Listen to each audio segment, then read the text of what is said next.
Ananda, sahabat-sahabat calon siswa SMA Negeri Pangalengan, sekarang kita akan berkenalan dengan salah satu komponen yang harus ada di sekolah, yaitu kurikulum. Sebenarnya kurikulum itu apa sih? Secara sederhana, kurikulum itu adalah suatu rencana atau rancangan yang akan ditempuh dalam satu persekolahan. Untuk itu, di sekolah SMA Negeri Pangalengan pun sudah pasti memiliki kurikulum yang akan dilaksanakan oleh semua komponen sekolah. Nah, untuk lebih jelasnya mengenai kurikulum, kita akan berkenalan dengan Bapak Wakil Kepala Sekolah yang bertanggung jawab dengan kurikulum, yaitu yang terhormat Bapak Rusmana. Kita kenalan ya. Assalamualaikum Pak. Waalaikumsalam. Begini Pak, kami ingin Bapak menjelaskan sebenarnya bagaimana kurikulum yang digunakan di SMA Negeri Pangalengan ini seperti apa Pak? Assalamualaikum warahmatullahi wabarakatuh. Waalaikumsalam. Alhamdulillahilladzi alama bil qalam allamal insana ma lam ya'lam. Asyhadu an la ilaha illallah wa asyhadu anna Muhammadan abduhu wa rasuluhu alladzi la nabiyya ba'dah. Anda yang baik, alhamdulillah pada kesempatan ini saya Rusmana berkenan memberikan sedikit penjelasan tentang kurikulum di SMA Negeri 1 Pangalengan. Sebelumnya sebagai awal, selamat datang di SMA Negeri 1 Pangalengan. Beruntung dari sekian ratus orang, bahkan ribu orang pendaftar, Ananda adalah salah satu yang terpilih untuk menjadi calon peserta didik di SMA 1 Pangalengan. Mudah-mudahan ini langkah awal Ananda menuju kesuksesan, insya Allah dunia akhirat. Yang kedua, Ananda yang baik, setelah Ananda diterima, hal yang harus dilakukan adalah pertama, jelas luruskan niat bahwa Ananda masuk ke SMA Negeri 1 Pangalengan belajar menggapai cita-cita. Yang kedua, insya Allah silaturahmi nanti dengan segenap sivitas akademi di SMA Negeri 1 Pangalengan. Baik Ananda, saya akan jelaskan tentang kurikulum SMA Negeri 1 Pangalengan. Ananda telah selangkah lebih maju dari SMP menuju SMA. Jelas, kurikulumnya pun berbeda.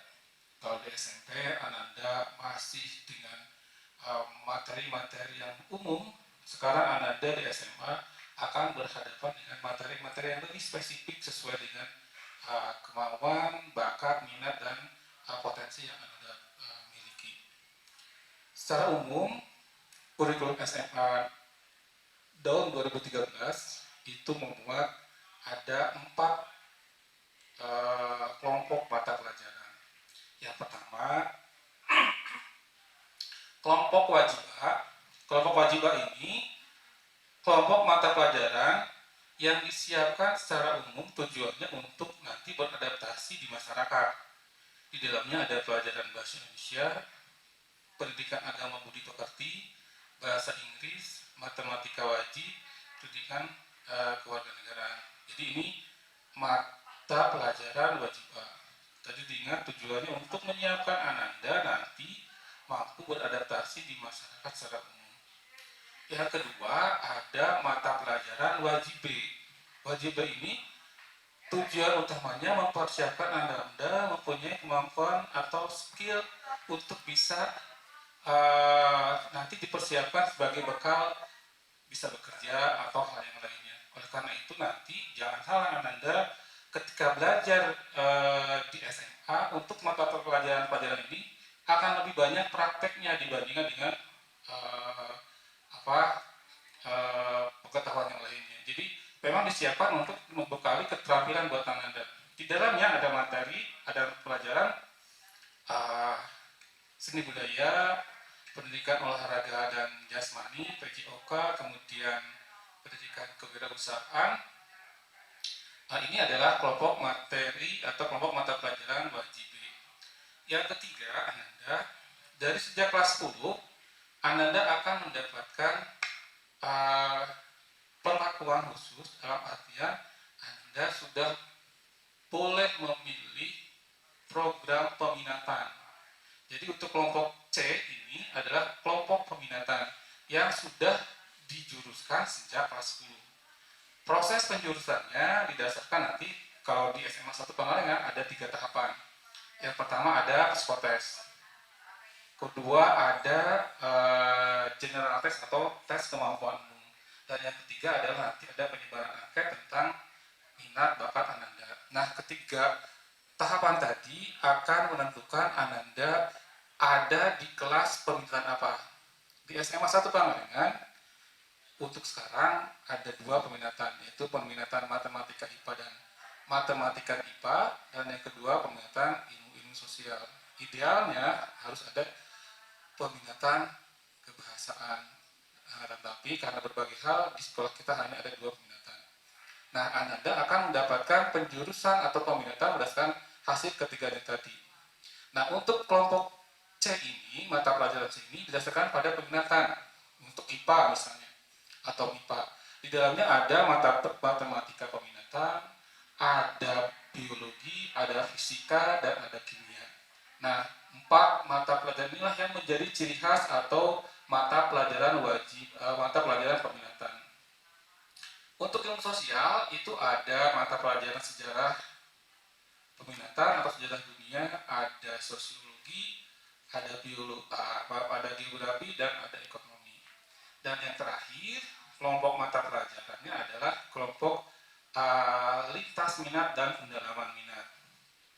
Untuk lintas minat ini Ananda nanti bisa memilih atau diarahkan lintas jurusan atau lintas minat. Misalnya Ananda yang di IPA nanti bisa memilih satu pelajaran di IPS, bisa geografi, sosiologi, dan sebagainya. Pun demikian dengan Anda yang di IPS bisa memilih mata pelajaran di IPA.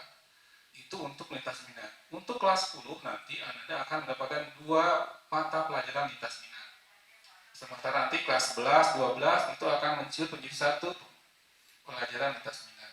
Satu lagi yaitu pendalaman minat. Nah, untuk pendalaman minat sampai saat ini belum ada contoh sekolah yang sudah melakukan proses pendalaman minat. Karena kalau pendalaman minat salah satu syarat wajibnya adalah peserta didik atau Ananda yang ikut pendalaman minat itu harus melalui proses seleksi, salah satunya seleksi intelijensi atau IQ.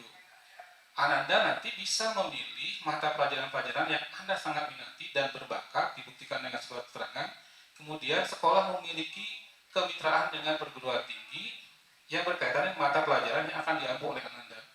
Keuntungannya, contoh misalnya, Ananda yang masuk jurusan MIPA, kemudian pinter di matematika, boleh mengampu mata pelajaran setara dengan mata kuliah di perguruan tinggi yang memiliki kemitraan. Contoh misalnya matematika dengan ITB. Ananda boleh ikut perkuliahan di ITB karena sudah memiliki kemitraan misalnya dengan kita, mata pelajaran atau mata kuliah yang memang Anda minati. Keuntungannya ketika Anda nanti di perguruan tinggi, Anda tidak usah lagi mengampu mata kuliah tersebut sehingga waktu perkuliahan itu lebih singkat. Namun tadi syaratnya adalah IQ-nya harus di atas rata-rata. Jadi kita belum memiliki, dan sekolah-sekolah yang lain pun belum ada model kemitraan tentang pendalaman minat.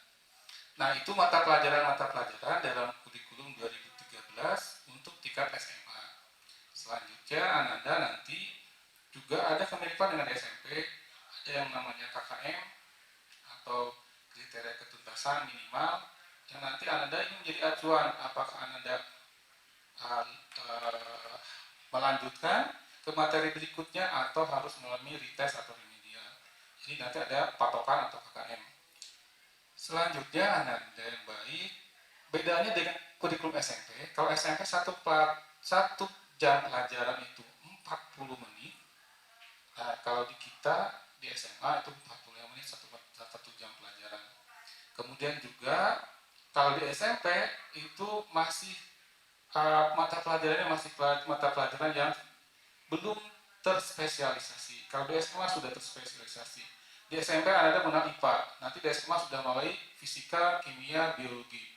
Di SMP Anda mengenal IPS. SMA sudah masuk lagi ke mata pelajaran yang lebih spesifik, ada ekonomi, ada geografi, ada sosiologi, ada sejarah dan yang lain-lainnya. Sehingga bebannya mungkin secara ini lebih berat kalau tidak direncanakan, disikapi dengan baik dari awal. Ananda akan mengalami kesulitan. Mudah-mudahan dengan diterimanya Ananda di SMA Negeri 1 Pangalengan, satu poin Ananda menunjukkan kesiapan untuk menyongsong kesuksesan, menyongsong masa depan yang lebih bagus. Untuk sementara itu mungkin Luli semangat. Baiklah, anak-anak, sekarang mari kita tanyakan bagaimana situasi pembelajaran di masa COVID. Nah, bagaimana Pak penjelasannya mengenai pembelajaran di masa pandemi ini yang dilaksanakan di SMA Negeri Pangalengan? Ananda yang baik, situasi sekarang mengharuskan kita melakukan lockdown atau stay at home atau work from home, pokoknya segala yang berkaitan dengan protokol COVID, termasuk juga dalam proses pembelajaran. Pengalaman kita dari mulai terjadinya pandemi, kita sudah membuat satu sistem pembelajaran jarak jauh untuk